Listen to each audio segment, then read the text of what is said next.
proposals I'm putting forward would make me the most progressive president in my lifetime. The people are tired of the extremes in our politics. They've got a home with me. We have a broken government in Washington, D.C. What we need is a new voice and a new set of solutions.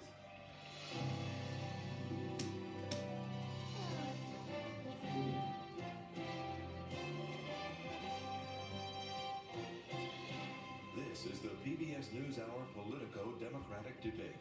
Now, live from Los Angeles, Judy Woodruff. Welcome back. A quick reminder of the rules for this debate. Each candidate has 1 minute and 15 seconds to answer direct questions from the moderators, and 45 seconds to answer rebuttal and follow-up questions. Tonight's podium order on the stage was determined by an average of recent polls. And let's begin. To the candidates. Last night at this hour, the House of Representatives voted for only the third time in American history to impeach a president. Every one of you was in favor of this action. But unlike 1974 and President Nixon, congressional Democrats have so far not convinced a strong majority of Americans to support impeachment of President Trump. Why do you think that is, and what can you say or do differently in the coming weeks to persuade more Americans that this is the right thing to do? I want to ask all of you to respond, but to begin with Vice President Biden. You know, Judy, it was a constitutional necessity for the House to act as it did, and Trump's response to suggest that only half of the American people want to see him thrown out of office now, I find is dumbing down the presidency beyond what I even thought he would do. Is any wonder that if you look at the international polling that's been done, that the Chinese leader is rated above the American president, or that Vladimir Putin congratulated him, saying stay fast, and in fact, it was a mistake to impeach him. We need to restore the integrity of the presidency, of the office of the presidency. And it's about time we get that underway. My job, and I think the job of all of us up here, is to, in fact, well, that's not true. Some are going to be actually voting in the Senate. But my job is to just go out and make the case why he doesn't deserve to be president of the United States for another 4 years. Senator Sanders, why do you think more people are not in support of impeachment, and what else can you do? Well, Judy, what I would say is that we have a president who is a pathological liar. We have a president who is running the most corrupt administration in the modern history of this country. And we have a president who is a fraud, because during this campaign he told working people one thing and he ended up doing something else. I believe, and I will personally be doing this in the coming weeks and months, is making the case that we have a president who has sold out the working families of this country, who wants to cut Social Security, Medicare, and Medicaid after he promised he would not do that, and who has documentedly lied thousands of times since he was president.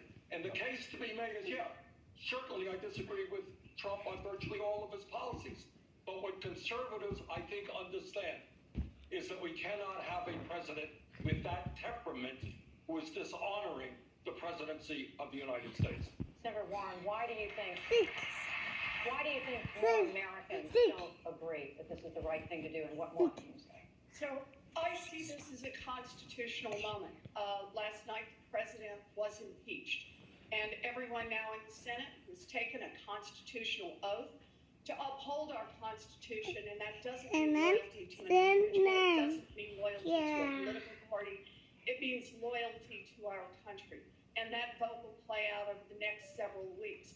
The way I see this is we've now seen the impact of corruption, and that's what's clearly on the stage in 2020, is how we are going to run against the most corrupt president in living history. This president has made corruption originally his argument that he would drain the swamp, and yet he came to Washington, broke that promise, and has done everything he can for the wealthy and the well-connected, from tax breaks to ambassadorships. We have to prosecute the case against him, and that means we need a candidate for president who can draw the sharpest distinction between the corruption of the Trump administration and a Democrat who is willing to get out and fight, not for the wealthy and well-connected, but to fight for everyone else. That's why I'm in this race. Senator Klobuchar, what argument can you make to persuade more Americans this is the right thing? Let me make the case to the American people. As a wise judge said, the president is not king in America. The law is king. And what James Madison once said when he was speaking out at the Constitutional Convention, and by the way, I think he's a pretty good size for a president. He was 5'4". And what he said the reason that we have these articles in the Constitution, that the provisions are in there, is because he feared that a president would betray the trust of the American people for a foreign power. That is what happened here. Watergate, this is a global Watergate. In the case of Watergate, a paranoid president facing election looked for dirt on a political opponent. He did it by getting people to break in. This president did it by calling a foreign leader to look for dirt on a political opponent. And I would make this case. As we face this trial in the Senate, if the president claims that he is so innocent, then why doesn't he have all the president's men testify? Richard Nixon had his top people testify. We should be hearing from Mulvaney, who is the one under oath. Witnesses have said that Mulvaney is the one that said, okay, we're going to withhold his aid to a fledgling democracy to get dirt on a political opponent. We should hear from Bolton, who told his own staff to go see a lawyer after they met with the president. That is the case. If President Trump thinks that he should not be impeached, he should be not scared to put forward his own witnesses. Mayor Buttigieg, what additional argument can you make to the American people?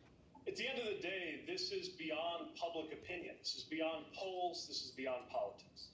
The president left the House with no choice.